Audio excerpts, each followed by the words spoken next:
Ok, bienvenue pour ce deuxième épisode de Blabla Basket avec Julien Buis et on attaque forcément avec cette affiche qui a un peu secoué le monde du basket la semaine dernière. Fin de saison pour Victor Wembanyama, voire peut-être fin de carrière.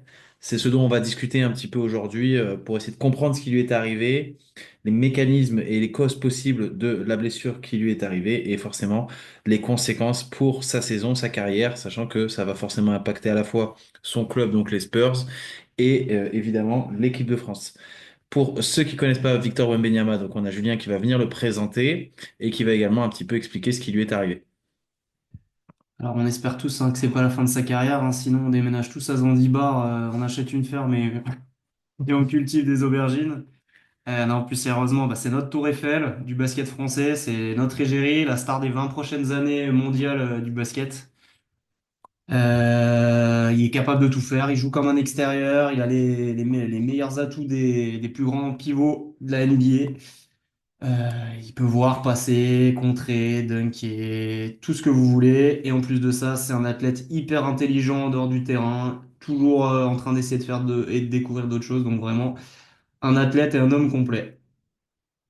Alors du coup, qu'est-ce qui lui est arrivé? Alors déjà, on peut noter donc que ce soit sur la photo ici. Donc là, on voit l'envergure un petit peu de la personne. Donc rappelle un peu ses Ouais, mensurations. il fait 2,22 pieds nus et à peu près, et 2,43 m d'envergure. Petite anecdote, un de mes amis qui l'a suivi en prépa physique me disait que, imaginez vous êtes sur le banc de développé couché, son dos est allongé sur le banc, il est capable d'enlever un poids de 1 kg et de le remettre sans bouger son dos. Ah, ça fait la taille de la barre, la largeur de la barre. Il a pas besoin de se décoller, il arrive à faire et remettre sans bouger le dos. Donc assez impressionnant. Merci Julien pour cette anecdote, il se reconnaîtra, mais Et là, du coup, on a quelques images de lui jouer. On en a vraiment l'impression des fois qu'il joue avec des enfants. Chez l'adversaire. Ses adversaires, ils font tous entre 1,90 2 mètres, voire plus de 2 mètres, hein, mais on a ah quand oui, même l'impression ça fait plus de 2 mètres là. qu'il est bien plus grand qu'eux. Donc, et il est possible que, on va y revenir après, cette manière de jouer avec constamment les bras au-dessus de la tête en overhead, peut-être ça a joué sur sa pathologie. Donc, je te laisse un petit peu parler de la pathologie qu'il a eue. Ouais, alors c'était au niveau du timing, on était juste avant le All-Star Game. Il avait déjà rapporté au niveau du staff des Spurs qui se sentaient plus fatigués que d'habitude. Ils ont mis ça un petit peu sur l'accumulation des matchs. Il est dans sa deuxième saison NBA, il tourne à plein régime. Ils ont dit qu'il laisserait passer l'All-Star Game et que normalement ça devrait rentrer dans l'ordre, sauf qu'en rentrant c'était encore pire. Du coup, ils ont décidé de faire des examens et souvent ce qui est décrit c'est une fatigue, des douleurs un petit peu lancinantes dans le bras. Donc c'est exactement ce qu'il a ressenti. Et quand ils ont fait le diagnostic et les examens complémentaires, ils ont découvert une thrombose profonde de l'épaule droite, pardon, ce qui est un caillot de sang au niveau de la veine, dans une veine profonde de l'épaule droite. Alors, la première chose qu'il faut noter, c'est que bah, le membre qui est touché, donc l'épaule droite, bah, c'est forcément la main dominante de Victor, sinon c'est pas drôle. Et donc, la pathologie qui le touche, en gros, il se passe juste ici. Hop, je viens cliquer ici. Au niveau de cette veine, alors on parle de veine axillaire. Si je suis juste au-dessus, on parle de veine sous-clavière. Donc, ça va un peu dépendre d'où on se situe au niveau du trajet de la veine. Et en fait, c'est dans ce petit triangle ici que tout se passe. Et cette veine va être en fait comprimée dans un triangle ostéo-musculaire, puisqu'il va y avoir la première côte en dessous. Donc la première côte, elle est ici en vert, donc sous la veine. On va avoir en avant le muscle sous-clavier et au-dessus, on va retrouver la clavicule. Et en fait, la veine sous-clavière ou axillaire, ça va dépendre où on se situe un peu, va venir être comprimée, compressée entre cet os, donc la première côte, et le deuxième, qui est du coup la clavicule. Cette compression va, dans un premier temps, juste créer une obstruction. Donc ça, on va dire que c'est un premier stade de pathologie. Et dans un second temps, la compression va venir former un caillot de sang et une thrombose. Et lorsque du coup on a formation de la thrombose veineuse, eh bien on va parler d'un syndrome qui est bien particulier et qui s'appelle le syndrome ici de Paget-Schroeter. On peut préciser aussi le thrombo, c'est l'accumulation des globules rouges quoi, qui vont venir former au fur et à mesure et avec le manque de mouvement veineux et de mouvement tout court, le caillot de sang qui va venir peut-être obstruer au niveau de la veine ce qui s'est passé. Et du coup là sur un autre schéma pour essayer peut-être de se représenter un petit peu plus à quoi ça ressemble. Donc là on a notre première côte. On a ici la veine, donc axillaire ou sous-clavier, en fonction de où on se situe. Le muscle sous-clavier ici en avant et la clavicule ici au-dessus. On a en arrière le scalène antérieur, donc on a vraiment la veine qui est comprimée ici dans cet espace très étroit et qui peut du coup venir eh bien, se venir compresser et s'obstruer. Donc ça, c'est pour un petit peu la pathologie. Donc ce qu'on sait globalement, c'est que ça arrive généralement dans le début des années de la trentaine. Alors c'est beaucoup plus tôt pour Victor, puisqu'il a quoi, 21 ans? Ouais, 21 ans, ouais, donc c'est ça. 21 ans, donc c'est très jeune pour lui. Ça touche majoritairement les hommes, donc deux fois plus que les femmes. La question qu'on pourrait se poser, c'est qu'on sait que une des causes possibles, on y reviendra, c'est notamment l'activité des membres supérieurs. Donc, il est possible qu'on ait plus d'hommes qui aient de travail ou d'activité qui sollicitent les membres supérieurs, ce qui pourrait expliquer pourquoi ils sont deux fois plus nombreux. L'autre, on a remarqué également, donc là, c'est ce que dit l'étude, ça touche notamment le membre supérieur droit. Alors ça, c'est sûrement au fait qu'il y a plus de personnes droitières au monde que de gauchères. Et donc ça, c'est ce qu'ils disent, 60 à 80% des patients ont eu du coup un historique d'activité assez intense au niveau des membres supérieurs. Donc ça, on va y revenir parce qu'il est basketteur. Ouais, donc il parlait surtout, je crois aussi, dans l'étude qu'on avait vue ensemble, haltérophilie. Il y avait eu quoi Il aussi? y a natation, Baseball. baseball, Et natation. après, il reportait les autres sports comme basket en Mm. secondaire, ouais, possible. Donc ça, c'est la première des choses. Donc ensuite, une fois qu'on... Donc là, ouais, ça, c'est un autre schéma que je trouve intéressant. On y reviendra après. C'est notamment pour expliquer en quoi on peut avoir des problèmes lorsqu'on va venir mobiliser le bras en overhead. On va avoir donc ici, on retrouve notre veine sous-clavière qui est en bleu, entre la première côte, la clavicule, et en arrière, là, c'est le scalène. Donc, on va avoir cette compression, notamment lorsque le bras va venir se lever. Ça va venir faire bouger la clavicule. C'est clavicule qui va venir s'abaisser, qui va venir du coup écraser la veine sous-clavière. L'écrasement de la veine sous-clavière ici va venir réduire forcément le périmètre de la veine et ça peut venir forcément venir faire cette thrombose. La thrombose qui va notamment se manifester par un changement de couleur au niveau du membre supérieur. Donc bon, on ne vit pas avec Victor, donc on ne sait pas exactement quels symptômes il a eu. On ne sait pas s'il y a eu un changement de couleur au niveau de son membre supérieur, mais les symptômes décrits, forcément, c'est engourdissement, perte de force, Douleur à la pote. douleur à la poitrine et changement de couleur. Là où on s'inquiète un petit peu au niveau de la thrombose, c'est quand on est quand même très très proche du cœur. Donc c'est pour ça que c'est quelque chose qui notamment touche le basketteur, mais également possiblement la vie, la santé générale du joueur. Donc maintenant, on va un petit peu discuter avant de passer à comment on résout ça, un petit peu aux causes qu'on aurait pu retrouver qui pourraient expliquer pourquoi un joueur de 21 ans se retrouve avec un syndrome. Alors, on va prendre le cas le plus extrême, hein, le syndrome de Page-Schroeter. Peut-être qu'il a juste une compression de la veine qui va se résoudre. Peut-être qu'on est vraiment déjà à l'état de thrombose. On ne sait pas exactement s'il y a eu formation ou pas. Donc, Ce qu'ils avaient l'air de dire, c'est qu'on était déjà sur le thrombose de ce qui ressort hein, sur la communication de la NBA. Donc,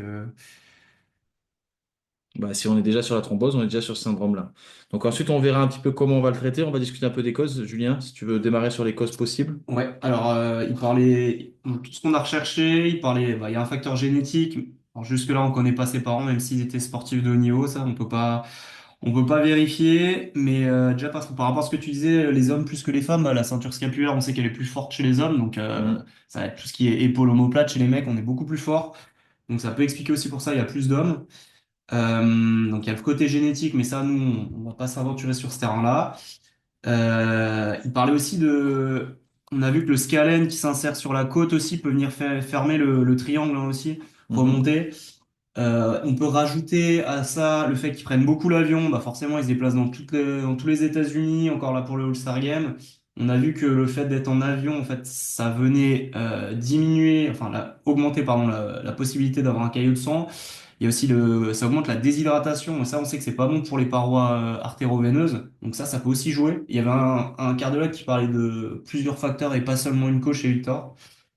Et bien sûr, les répétitions au niveau de l'overhead sur son bras. On sait que Victor, il cherche toujours à contrer. Il y a plein de vidéos qui montrent que, bah, il y a plein de joueurs qui s'arrêtent au moment d'aller au panier. Quand ils le rencontrent, il a une énorme force de dissuasion. Donc, on voit vraiment dans son jeu, il est toujours les bras en l'air. Sur son tir, on n'en parle même pas sur le dunk, mais vraiment, défensivement, il passe beaucoup, beaucoup de temps les bras en l'air. Et à force cette répétition depuis tout petit, vu que bah, sa caractéristique première, c'est de dissuader, ça a pu un petit peu accentuer ce phénomène de compression sur la veine. Voilà, on était à peu près là-dessus. Sur les causes, on en avait vu d'autres, Val, ou... Bah, il y a un truc, on va pas s'aventurer trop dessus, mais il faut quand même le rappeler, c'est la possibilité que pourrait avoir. En fait, quand on lit les études, il n'y a qu'un seul produit dopant qui pourrait avoir un impact.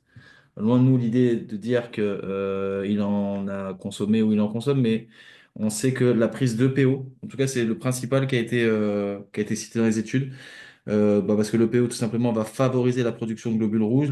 En favorisant la production de globules rouges, on favorise forcément l'épaississement du sang et ça peut venir faciliter du coup les thromboses. Donc au niveau des causes, on va, comment dire, c'est très compliqué quand on connaît pas le joueur, on n'est pas dedans, on n'est pas dans la situation, donc on va pas pouvoir faire des plans sur la comète, mais il y a quand même forcément, à mon avis, pour que ça arrive aussi tôt, une grosse part génétique.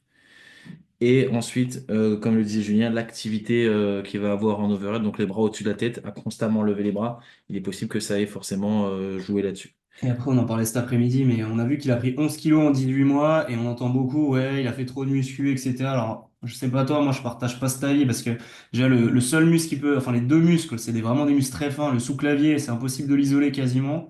Et, Et et Scalène, hypertrophier un Scalène, franchement, je pense que même Schwarzenegger, il en rêve encore. Donc, non, 11 kilos en 18 mois, on a vu que c'était cohérent dans sa prise de masse, sachant qu'il fait 2,22 m, il a 2,43 m de bras. Faut qu'il puisse enchaîner les matchs, donc il s'est un petit peu épaissi, mais on voit tous qu'il reste très très longiligne. À mon avis, il passe pas son temps à faire du street press ou du développé militaire. Non, non, puis en plus, ouais, c'est 2,22 m. Enfin, il a pris 11 kilos, sachant qu'il est parti quoi, de 95, il est arrivé à peu près à Ouais, 106. c'est ça les derniers chiffres. Donc ça fait, il a gagné 11% de masse en plus. Pour moi, c'est sur 2 ans, c'est un truc qui est complètement normal. Donc là, c'est juste pour voir sur un autre schéma un peu plus en couleur, un peu plus facile, on va dire. On a de nouveau pour bien visualiser, cette clavicule ici, cette première côte ici, un sous-clavier ici. Donc là, on a l'insertion tendineuse parce que essentiellement, c'est un gros ligament. Donc là, on a le ligament costoclaviculaire ici. On a le scalène ici. Et on a notre veine qui vient se compresser entre les deux. Si on regarde un petit peu sur des images un peu plus médicales, on va voir également la compression ici de notre veine. Donc, maintenant, si on se concentre un petit peu sur qu'est-ce qu'on fait quand on arrive dans cette situation-là, là, pareil, on ne sait pas exactement dans quel état il se situe, on ne sait pas exactement quels sont les chirurgiens dont ils vont s'occuper. Maintenant, on a quelques indices puisqu'il y a eu des précédents. Exactement, on connaît, pour les fans de basket, bien sûr, il y a eu Chris Bosh, hein, qui a gagné plusieurs titres avec LeBron James, qui avait eu une thrombose en 2015. Et à la surprise générale, ça a été vraiment le pire exemple. Il n'a jamais pu vraiment reprendre parce qu'il y a eu des rechutes. Il était, comme on va le voir dans le traitement, il a fait les 3 à 6 mois d'anticoagulants au début. Et au moment où ils ont diminué les anticoagulants, bah, c'est reparti de plus belle. Il a fait des thromboses. Donc lui, il a vraiment eu un souci. On parle pas forcément du problème du défilé Thoracique. thoraco-brachial ou thoracique-côtelette. Mais je sais plus exactement ce qu'il avait eu, mais il a eu vraiment des rechutes. Et là, plus récemment, on a eu Brandon Ingram en 2019 qui a eu exactement ce qu'on suppose sur Victor au niveau de ce défilé-là. Et lui, il a eu la résection, donc ce qu'on va voir après, d'une des côtes. Et ça s'est bien passé. Après les anticoagulants, lui, il a enchaîné tout de suite avec l'opération. Et on a eu un dernier exemple dans le sport français, Ludovic Fabregas, pivot de l'équipe de France de handball à 21 ans, qui a eu le même résultat que Brandon Ingram, sachant qu'Ingram, il a repris, je ne veux plus dire de bêtises, 5 à 8 mois après. Donc voilà. Ouais, bon, donc pendant qu'on étudie un petit peu, on a eu contact avec une chirurgienne vasculaire pour un petit peu se renseigner sur le type d'opération. Et voilà, elle avait un confrère qui avait opéré pareil un basketteur. Il avait pu reprendre le sport après un mois après l'opération. Globalement, ce qu'on sait dans la procédure, c'est que on va avoir 3 à 6 mois d'anticoagulants et derrière, très souvent, on passe sur la chirurgie. Donc là, c'est une méta-analyse qu'on a trouvé un petit peu sur ce syndrome Paget-Schroeder. Donc si, d'après ce que ça dit, hein, donc vous pourrez lire toute la méta-analyse, mais globalement au niveau des stats, si on se limite à simplement la prise d'anticoagulants, donc sur 3 à 6 mois, on a 46% des patients qui restent avec des symptômes et des possibilités de récidive. 46% quand vous valez combien à l'année? Combien il vaut Ah, Wembanyama? pour l'instant, il a qu'un contrat rookie, mais il prend déjà 12 à 14 millions par saison. Et dans quelques années, à mon avis, il sera à 50 millions facile la saison. Donc quand vous avez en gros l'un des potentiels plus chers joueurs de la NBA. 46%, c'est beaucoup trop élevé.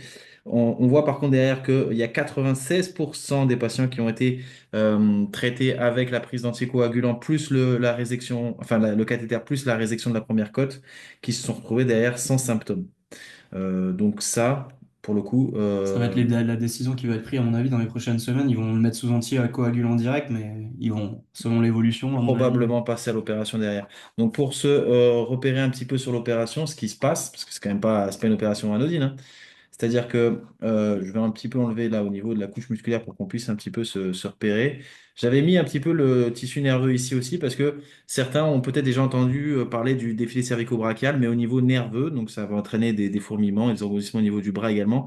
Mais en fait, là, c'est la compression du plexus brachial à cet endroit-là. Donc vous voyez, ils passent tous les deux entre la première côte et la clavicule ici. Pareil au niveau ils passent entre les scalènes et ils sont tous les deux compressés. Donc c'est deux syndromes différents. On a celui qui est nerveux, donc c'est plutôt là ici le tissu nerveux, donc jaune qui va être compressé. Nous, le cas qui nous concerne, c'est ici entre cette côte-là, la première côte, la clavicule, et c'est la veine sous-clavière.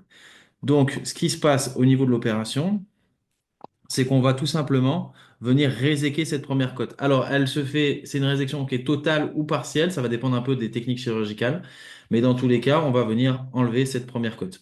Qui dit retrait de la première côte dit également une scalétomie. Donc la scalétomie, c'est on retire, alors il faut que je les remette tous ici, le scalène antérieur et le scalène moyen. Donc on va laisser le postérieur qui est sur la deuxième côte ici, hein.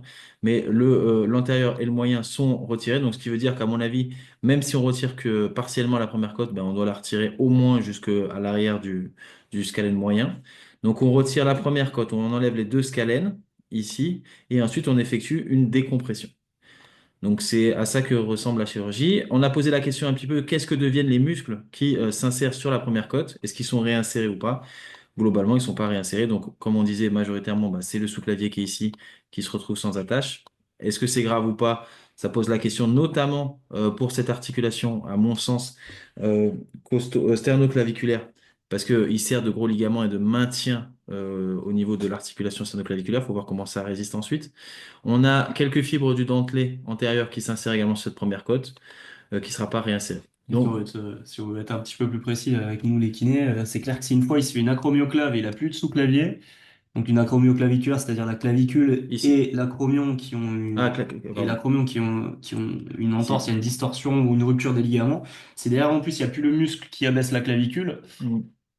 Ouais, ça va être compliqué. Moi, c'est le truc qui me semble le plus à faire attention. Il y a deux choses. La première, c'est voilà, on retire les scalènes, donc forcément, il y aura forcément un impact au niveau cervical et au niveau inspiratoire. Petit, moyen à évaluer, mais forcément, ça aura un impact. Le deuxième impact pour moi, c'est le retrait du coup de ce sous-clavier qui va venir, bah, qui a son rôle en fait de compresseur, on va dire d'abaisseur de la clavicule. Donc pour l'articulation ici, sternoclaviculaire, ou pour l'articulation ici acromioclaviculaire, à mon avis, ça va forcément jouer un rôle. Et bien sûr, entre avoir un caillot de sang et une embolie pulmonaire ou plus avoir ces deux muscles-là, le choix il est fait, mais Oui, on réfléchit juste d'un point de vue kiné. oui, parce que là maintenant, on va passer un petit peu. Donc, on a vu l'opération, on a vu la chirurgie qui, à notre sens, devrait probablement avoir lieu. Ça a de très bons résultats. Alors, on discutait avec la chirurgienne, elle m'expliquait que globalement, quand les chirurgiens aiment pas trop intervenir dans cette zone-là, parce que la balance bénéfice-risque est pas toujours évidente. Donc, notamment pour les défilés cervico-brachiales de type nerveux, c'est pas toujours évident de venir intervenir. Ils aiment bien d'abord commencer par une prise en charge non chirurgicale pour vraiment retarder au maximum la chirurgie. Maintenant, elle m'a informé quand même que pour le syndrome de Piaget-Schroeter, dont ce serait peut-être le cas ici, ils interviennent plus facilement parce qu'ils savent qu'il y a un réel bénéfice et un réel risque s'ils n'interviennent pas. Donc, imaginons qu'on ait raison, on va se faire confiance. L'opération a lieu, elle se passe bien parce qu'aux États-Unis, c'est ce que me disait également la chirurgienne, ils ont de très bons chirurgiens là-dessus. Donc le chirurgien intervient, ok, tout va bien, et on a Victor qui peut reprendre apparemment le sport aux alentours d'un mois post-opération. Qu'est-ce qu'on fait? Par quoi on commence? Où est-ce qu'on en est? Bah déjà, là, même avec les anticoagulants en attendant, il peut reprendre tout ce qui est cardio, tout ce qui est tir, mais sans opposition, parce que les anticoagulants, ça fluidifie vos sangs. En gros, on vous met une droite, vous prenez un coup. Normalement, ça fait rien, peut-être un petit bleu. Bah là, vous risquez l'hémorragie. Donc, c'est vraiment interdiction. C'est proscrit. Mais au niveau cardio, au niveau de la technique du tir, il va pouvoir très, très vite reprendre. Si ça se trouve, il a déjà même repris. Et après, si jamais il y a cette opération, bah, qu'est-ce qu'on va faire? On en avait discuté déjà. Tout ce qui va être après au niveau des mouvements de l'épaule. Il va falloir éviter qu'il compense au niveau scapulaire, sur tout ce qui va être élévation au-dessus de la Mm. tête. On avait parlé, vu que il y a une attache aussi, on avait parlé du dentelé qui peut être un petit peu perturbé là-dessus. Ouais, je vais faire apparaître.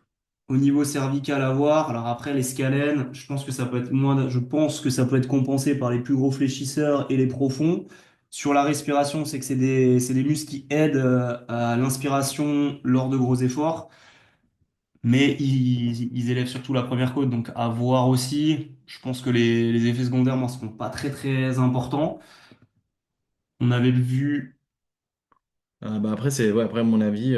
Pour moi, la rééducation, le facteur clé, il va jouer sur retrouver une bonne cinématique d'épaule. Puisque donc là, je viens de faire, de faire apparaître un peu de dentelé. Le dentelé, en fait, il est important parce que notamment, il est ce qu'on appelle, permet la sonnette externe. Il est upward rotateur au niveau de la scapula. Donc, c'est-à-dire qu'en gros, le bras, une fois qu'il a passé 90 degrés à peu près d'élévation, on va avoir une nécessité d'avoir une omoplate qui fait une sonnette, donc qui vient tourner ici pour permettre d'orienter, en gros, la glène ici de l'omoplate vers le haut et permettre à l'humérus de continuer de monter. Et du coup, je ne sais pas à quel point le retrait de la première côte peut venir inhiber, parce que généralement, quand on fait une opération proche d'un muscle, voire même qu'on On va va avoir lui des inhibitions, enlever, c'est sûr. enlever une de ses insertions, voilà, le risque, c'est qu'il y ait une inhibition. Alors, à quel point, je ne sais pas. Est-ce qu'on va la retrouver? Je ne sais pas. Mais en attendant, si on a une faiblesse du dentelé antérieur, du serratus antérieur, on va avoir besoin d'aller chercher les autres poids rotateurs qui vont permettre du coup de faire tourner cette scapula, notamment du coup bah, notre trapèze et supé. Donc ça va être un petit peu l'enjeu au niveau de la cinématique de l'épaule. Et bon, comme l'a dit Julien, je pense qu'au niveau inspiratoire et cervicaux, je pense que l'absence d'escalène va être compensée par les autres muscles.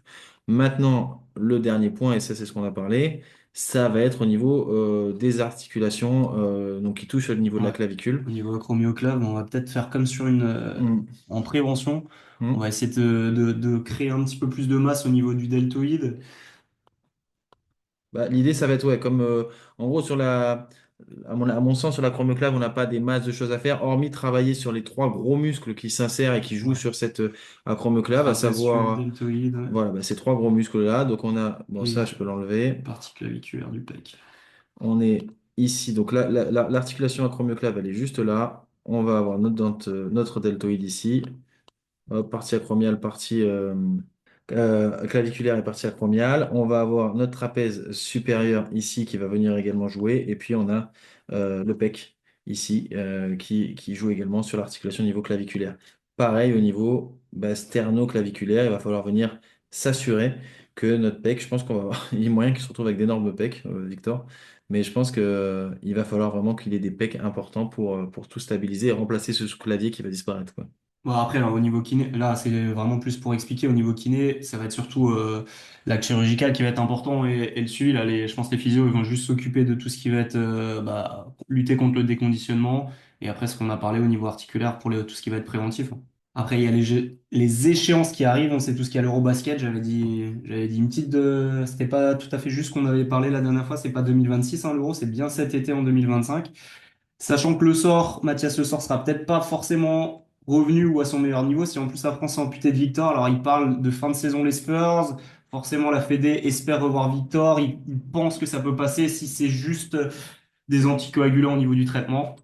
À voir. Mais au niveau des échéances, ce qui est sûr, c'est que les Spurs ils vont prendre aucun risque au vu de la valeur marchande et de la valeur sportive du joueur. Donc pour toi, c'est fin de saison, au moins avec en tout cas fin de saison NBA pour Victor, ça c'est Ah, quasi ça certain. c'est sûr, ils reviendront pas en arrière, ils prendront zéro risque, hein. Surtout qu'ils Ok. ont très peu de chances de faire les playoffs cette année, ou s'ils le font, ce sera avec les premiers tours. Ils prendront aucun risque. Et s'il va jouer avec la France, ce sera vraiment que les Spurs seront sûrs à 100% qu'il n'y a plus aucun souci. Je pense qu'on n'est pas mauvais au niveau de l'hypothèse, hein. Je pense que ça Ouais. va sûrement passer peut-être par l'opération, à voir, mais il va falloir suivre tout ça. Et bah ça c'est plus une question de basket. Ça veut dire que en gros tu dis les Spurs est-ce qu'ils vont prendre zéro risque? Ça veut dire que les Spurs ont le pouvoir de décision de savoir si Ah, Wembanyama joue avec l'équipe de France ou exact. pas. Et dans l'histoire, ça a toujours été comme ça, hormis Parker qui arrivait un petit peu à forcer. Encore, il y a eu un moment où il n'a pas pu. Mais les franchises NBA ont un tel pouvoir. Sur un Eurobasket, s'ils disent non, ce sera non. Ok, d'accord. Donc là, en gros, on attend de voir un petit peu comment ça évolue. Est-ce que le diagnostic est confirmé? Alors là, donc pour faire un petit peu, on va vous fournir un petit récapitulatif, puisque ça nous a été conseillé après le premier épisode de voir une petite fiche récapitulative sur ce qui a été dit. Donc c'est ce qu'on va faire pour ce deuxième épisode. Encore une fois, hein, si vous avez des conseils, des choses à apporter pour qu'on puisse améliorer un petit peu le contenu qui est proposé, bah, c'est fait pour. Donc n'hésitez pas à laisser des commentaires, nous envoyer des messages, c'est vraiment très sympa de votre part. Donc là, on va faire un petit récapitulatif, mais globalement, c'est est-ce qu'on va être sur une simple compression de la veine sous-clavière et dans ce cas-là, pas forcément besoin d'opération, les anticoagulants peuvent suffire. Si on a vraiment une compression plus thrombose, comme ça semble l'être, dans ce cas-là, on passe sur le syndrome de Piaget-Schroeter, on passe du coup globalement sur une opération, résection de la première côte. Résection du coup également du sous-clavier et du scalène antérieur et moyen. Probablement une possibilité de revenir à l'entraînement, enfin en tout cas un retour au sport et à l'entraînement au bout d'un mois, reprise d'activité physique. De notre point de vue, les choses qu'il va falloir prendre en compte, bah, c'est forcément maintenir un certain niveau cardio. Ça, il peut le faire pendant ces anticoagulants à partir du moment où il n'y a pas de contact physique, pas de risque sous anticoagulant. Et ensuite, au bout d'un mois, il va falloir retrouver la cinématique de l'épaule. Donc on sait que le dentelé va être touché, donc inhibé ou pas, on verra. Mais en tant que proie rotateur, il est important pour l'élévation, donc il va falloir surveiller ça.